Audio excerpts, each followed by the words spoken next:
Bonjour, bienvenue à tous. Les Big Questions, c'est un événement qui est organisé une fois par année par les étudiants des groupes bibliques universitaires. D'habitude, c'est en présentiel, mais là, cette année, du coup, avec le Covid, on fait en ligne. Et du coup, on a fait une collaboration entre Lausanne, Genève et Fribourg. Donc, du coup, en gros, il s'agit de grandes questions qu'on se pose sur différents sujets et auxquelles on tente de répondre par différentes manières. Donc ce soir, c'est, Jean-René Moret qui va nous parler et la question, c'est par rapport au sens de la vie. Donc juste pour situer, Jean-René Moret, il a étudié la physique à l'EPFL. Il a aussi étudié la théologie à la faculté Jean Calvin à Aix-en-Provence et il a aussi un doctorat de théologie à l'université de Fribourg et maintenant, il est pasteur à l'église évangélique de Colonie. Il est marié, il a des enfants et il habite à Genève. C'est vrai que le sujet du sens de la vie, faut presque un certain courage pour venir s'y intéresser, entre autres parce que de nos jours, c'est presque une question cliché, la question qui a pas de début et pas de fin, la question sur laquelle on peut juste tourner en rond. C'est des fois vu comme peut-être le truc pour passer une longue soirée d'hiver, mais pas comme quelque chose où on pourrait avoir quelque chose de vraiment intéressant et pertinent à dire. C'est vrai qu'il y a comme un consensus qui dit que la vie n'a pas vraiment de sens ou bien qu'éventuellement on peut s'en inventer un chacun personnellement, mais qu'en soi c'est une question un petit peu creuse. Et puis, on va voir un petit peu pourquoi est-ce qu'on a cette impression-là, mais je voudrais d'abord dire que, en fait, malgré ça, je crois que quelque part on a besoin d'avoir un sens à notre vie, un sens à ce qu'on fait. C'est un peu toute la question de pourquoi je me lèverai le matin, pourquoi est-ce que je ferai des efforts pour quoi que ce soit, pourquoi est-ce que ça vaut la peine de s'investir, pourquoi est-ce que je me laisserai pas juste aller, pourquoi est-ce que je me laisserai pas juste couler. Et puis, je pense qu'on a facilement des réponses un petit peu à court terme. Je me lève le matin parce qu'il faut bien que je sois en cours, puis il faut que je sois en cours pour réussir mes études, il faut que je réussisse mes études pour avoir un bon travail, il faut que j'ai un travail pour avoir de quoi gagner ma vie.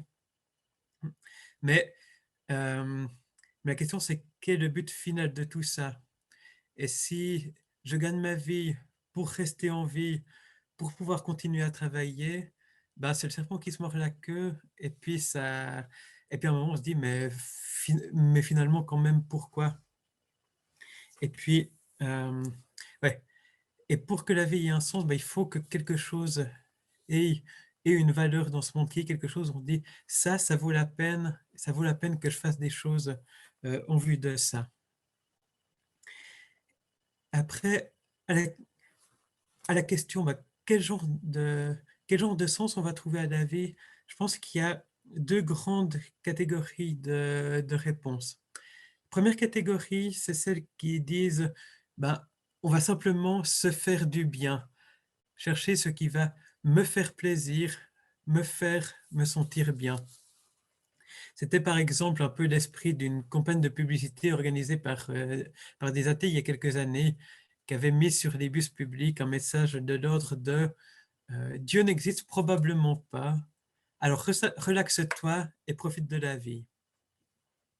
C'est ce qu'on appelle l'hédonisme, c'est-à-dire la recherche du plaisir. Chercher, c'est l'idée que ce qui nous fait du plaisir, c'est la seule chose qui compte, et puis qu'il n'y a pas plus de questions à se poser. Je pense je vois trois problèmes avec ces approches-là. Le premier problème, c'est qu'en fait, dans le concret, ça ne marche pas. C'est qu'en fait, si on est centré sur se faire plaisir, on ne finit pas par être heureux. Et c'est pas juste moi qui le dis. Par exemple, Peter Singer, qui est un philosophe tout à fait athée, qui est la figure de proue du mouvement antispéciste, entre autres, souligne ce qu'il appelle le paradoxe hédoniste, c'est-à-dire que plus on est focalisé sur son plaisir personnel, moins on se retrouve réellement heureux parce qu'on a besoin de chercher quelque chose au-delà de nous-mêmes, de s'investir dans quelque chose qui nous dépasse.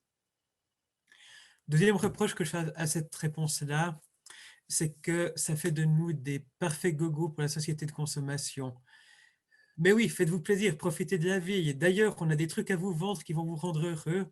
Puis bon, en fait, ils vous décevront, mais c'est pas grave parce que plus vous serez déçus, plus vous aurez envie d'acheter le prochain truc. Et, et surtout, ne vous posez pas trop de questions parce que vous pourriez faire une pause dans votre consommation. Et le troisième reproche, c'est que ça marche en particulier pas quand la vie est difficile.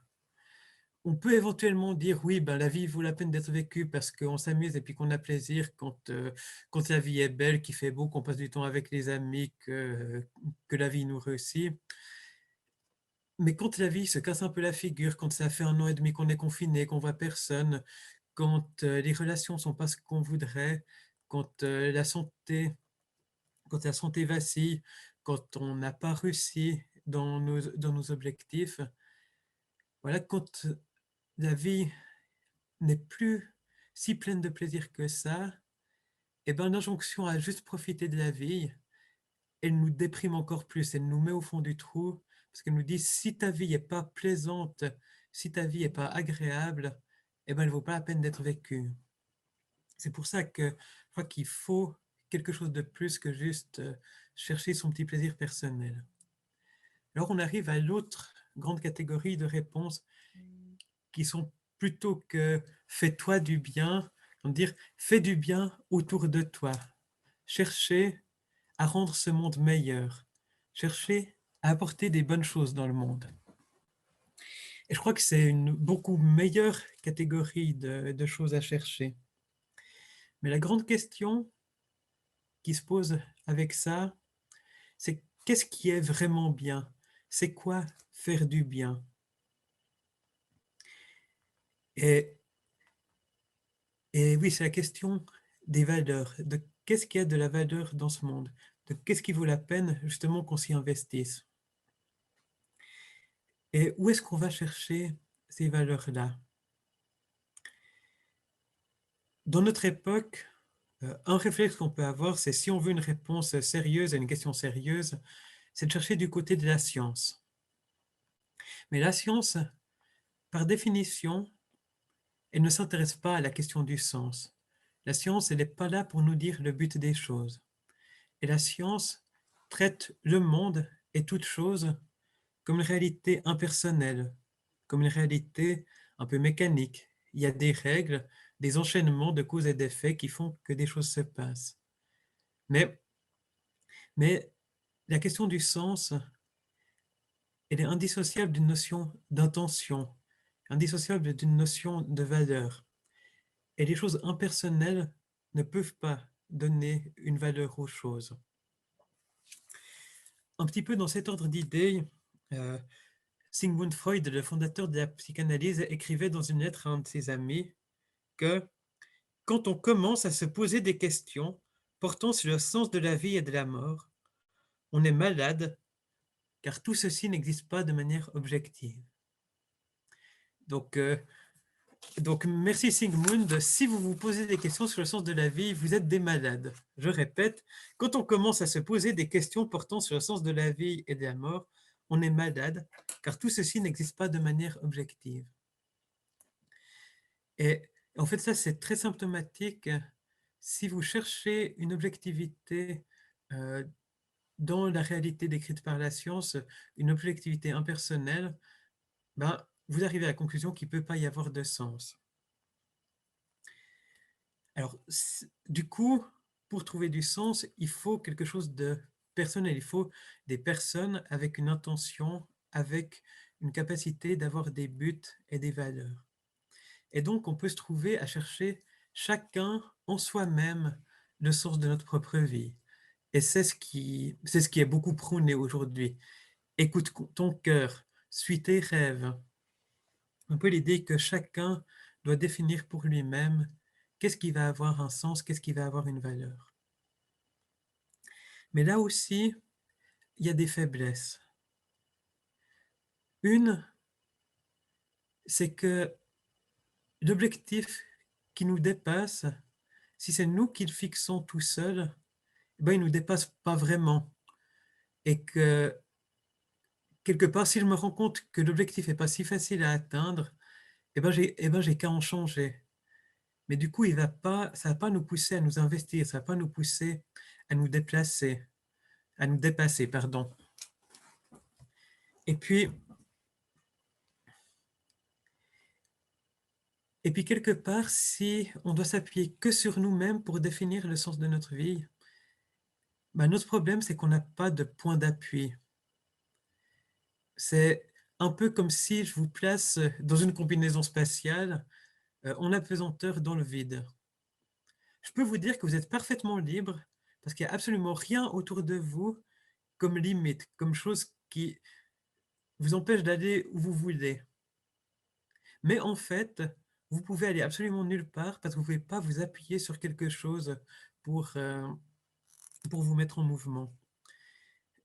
Donc, en fait, ça ne marche pas vraiment de, de définir tout seul le sens et la valeur de sa vie.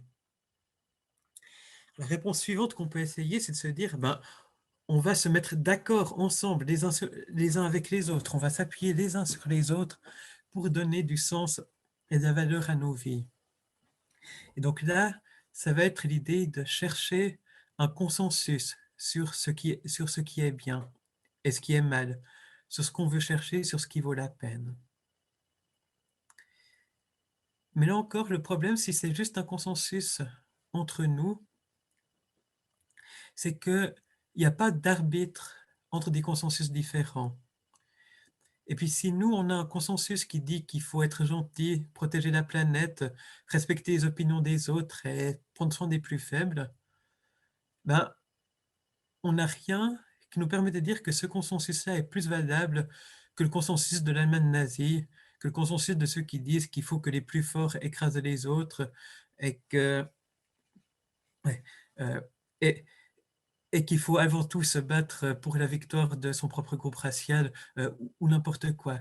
Si c'est juste un consensus, eh ben, euh, on peut trouver des gens qui sont d'accord avec nous et puis entre nous se mettre à condamner les autres ou à dire oh les pauvres ils sont égarés.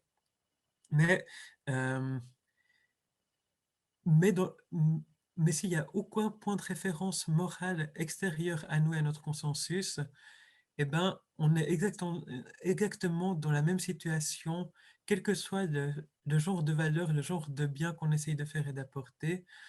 On est juste en circuit fermé entre nous à se mettre d'accord que voilà, ces choses-là, on pense qu'elles sont bien ou on pense qu'elles sont pas bien. Et du coup, même la collectivité ne nous aide pas à ce moment-là. En fait, ce dont on a besoin pour avoir un sens vraiment stable sur lequel on peut vraiment s'appuyer, c'est quelque chose qui soit à la fois objectif, à la fois personnel.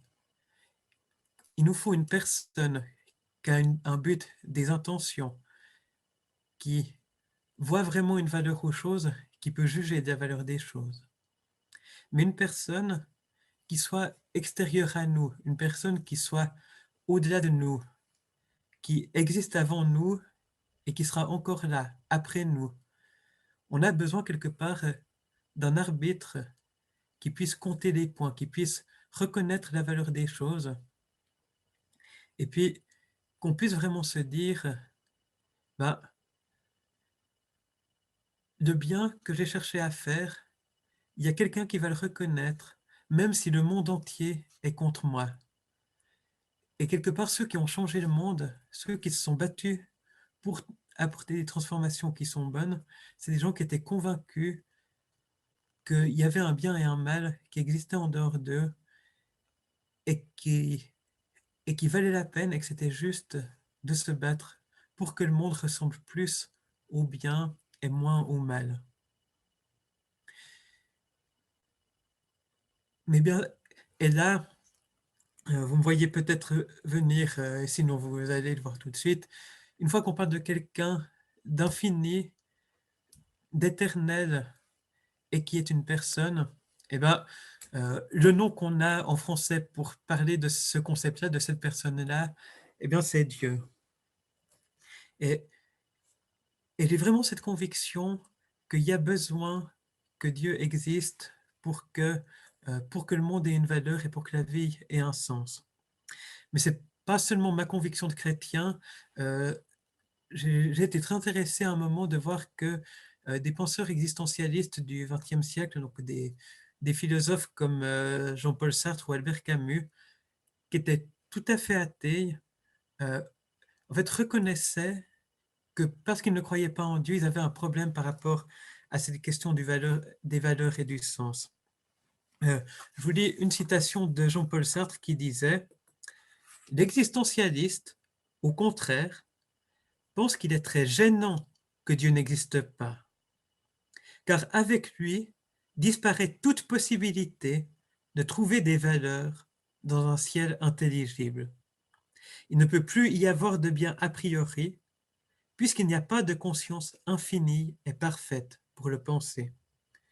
Il n'est écrit nulle part que le bien existe, qu'il faut être honnête, qu'il ne faut pas mentir, puisque précisément nous sommes sur un plan où il y a seulement des hommes. » Donc Sartre dit bien, euh, s'il y a une conscience infinie et parfaite pour penser le bien, il peut y avoir un bien qui existe avant nous, en dehors de nous, et sur lequel on peut s'appuyer. Mais si on est sur un plan où il n'y a que des hommes, eh bien rien ne nous dit qu'il y a quelque chose de bien à faire et qu'il y a des choses mauvaises à ne pas faire. Et pour aller encore un peu plus loin, je vous lis une citation d'Albert Camus qui disait « La certitude d'un Dieu qui donnerait son sens à la vie surpasse de beaucoup en attrait le pouvoir impuni de mal faire. » Là, Camus dit, c'est vrai, d'un côté, s'il n'y a pas de Dieu, on peut faire du mal et puis personne va en juger et puis personne va nous punir et puis ça peut sembler une liberté. Mais en fait, on y perd beaucoup plus que ce qu'on y gagne. Parce qu'il reconnaît justement que s'il n'y a pas de Dieu qui existe, eh bien, il n'y a pas de manière de donner un sens à la vie. Maintenant, en disant ça, je dis, on a besoin d'un Dieu, on a besoin de Dieu pour que la vie ait un sens. Mais vous me direz, ça prouve pas qu'il y a un Dieu qui existe. Euh, Peut-être que j'ai besoin de manger, ça prouve pas que j'ai de la nourriture devant moi.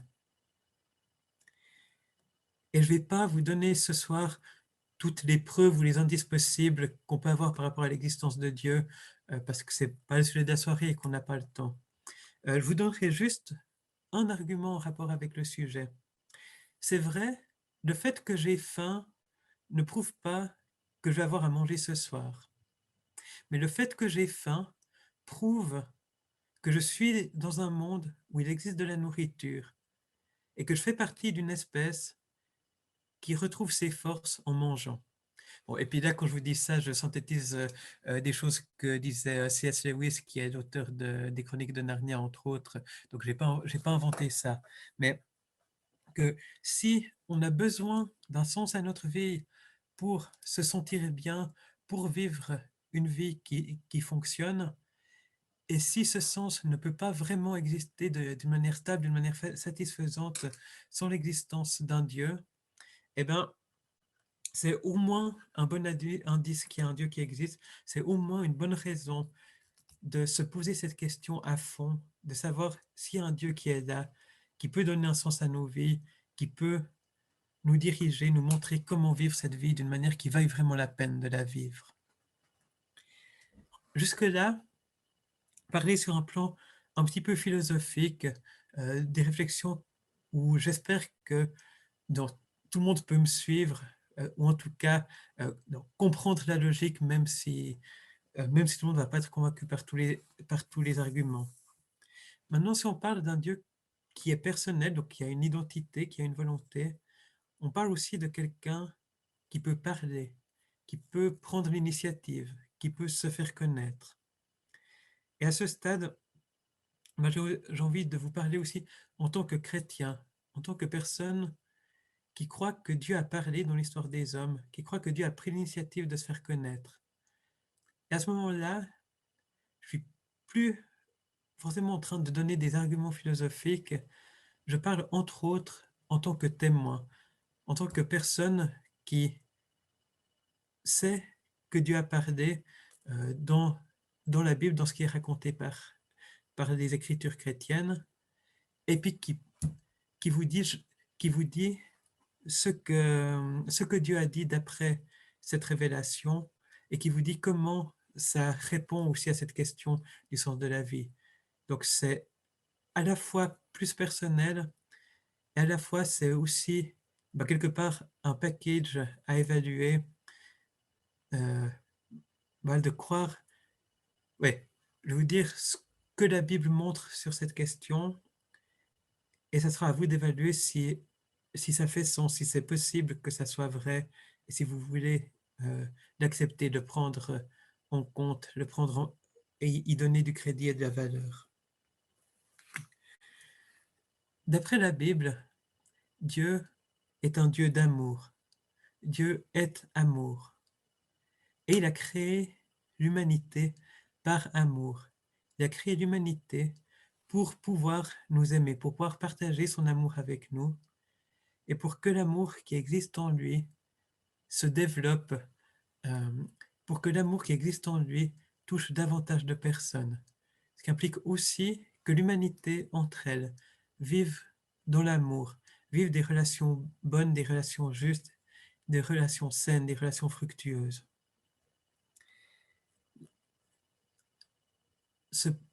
Bien sûr, il y a plus dans ce plan. Dieu dit aussi des choses sur qu'est-ce que ça veut dire de l'aimer, qu'est-ce que ça veut dire d'être en relation avec lui, comment vivre la vie qu'il nous donne d'une belle manière, comment vivre l'amour les uns pour les autres.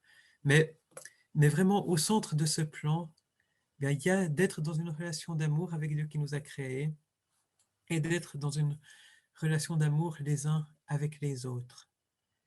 Et là, c'est plus juste ce qu'on décide nous, c'est vraiment l'intention de celui qui nous a créés. C'est ce pourquoi on a été fait. Et c'est aussi ce qui durera toujours.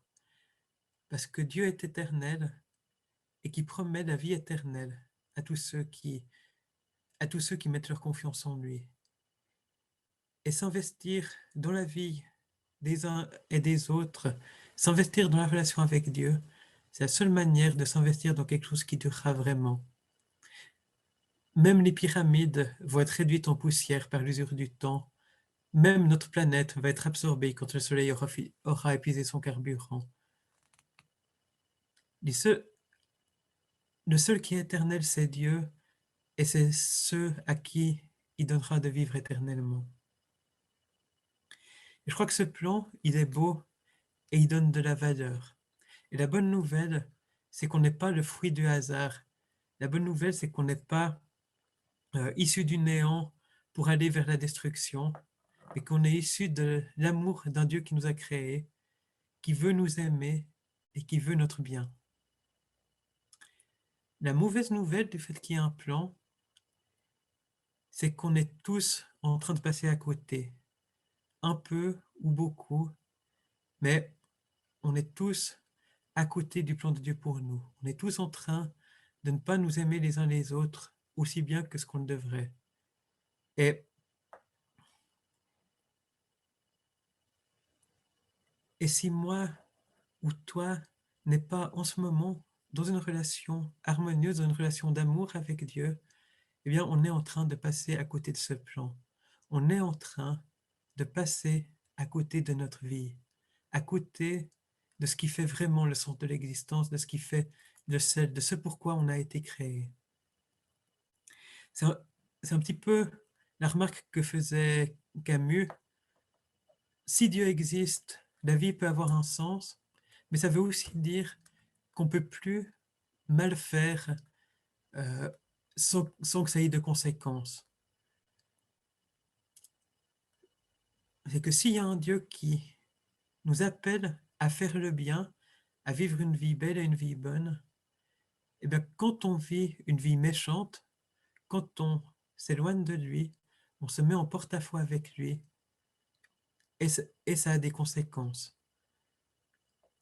C'est comme si on est dans un grand concert qui implique le monde entier et qu'on est en train de jouer faux, qu'on est en train de créer une dissonance, une perte d'harmonie dans quelque chose qui devrait être beau. Et c'est notre situation à tous. Je ne suis pas en train de dire que je suis meilleur que n'importe qui d'entre vous. Je ne suis pas en train de dire que les chrétiens sont meilleurs que les autres. D'après la Bible, on est tous en train de passer à côté du plan de Dieu. On est tous en train d'être en dessous de ce qu'il voudrait pour nous. Mais la Bible nous parle aussi de ce que Dieu a fait pour répondre à cette situation-là. Et ce que Dieu a fait, c'est qu'il est venu parmi nous pour se faire connaître à nous. Dieu est devenu un être humain. Jésus de Nazareth, celui que les chrétiens appellent Jésus-Christ. Il a vécu une vie exemplaire en démontrant l'amour de Dieu, en accueillant les rejetés, en guérissant les malades, en aimant tout le monde, du plus grand au plus petit. Il a montré une vie idéale selon la volonté de Dieu, dans l'amour et dans la bienveillance. Mais il a fait plus que cela. Il a aussi été rejeté par les êtres humains, par tous ceux qui ne voulaient pas entendre son message. Et il s'est laissé mettre à mort, cloué sur une croix, un mode d'exécution courant à l'époque, mais qui était vraiment un moyen de torture, un moyen d'humiliation. Et s'il s'est laissé mourir sur cette croix, c'est pas seulement pour montrer qu'il était prêt à mourir pour nous, mais c'est aussi pour nous libérer des conséquences de nos mauvaises actions, de tout ce en quoi on est à côté du plan de Dieu. Parce que si Dieu est vraiment bon, eh bien quand on fait du mal, Dieu est en colère. On est, chacun de nous, indigné quand on voit des personnes qui font des choses odieuses. Eh bien Dieu est aussi indigné quand il voit qu'on détruit sa création, quand il voit qu'on vit dans la haine, qu'on ne se respecte pas, et ainsi de suite, et ainsi de suite. Et en fait, Jésus est mort sur cette croix en prenant sur lui-même toute l'indignation de Dieu contre le mal que les êtres humains font, pour que le poids de ces mauvaises actions, le poids de ces manquements, de ces déviations, de ces fausses notes, ne pèse plus sur nous, sur notre conscience, ne vienne plus se mettre entre nous et Dieu. Et,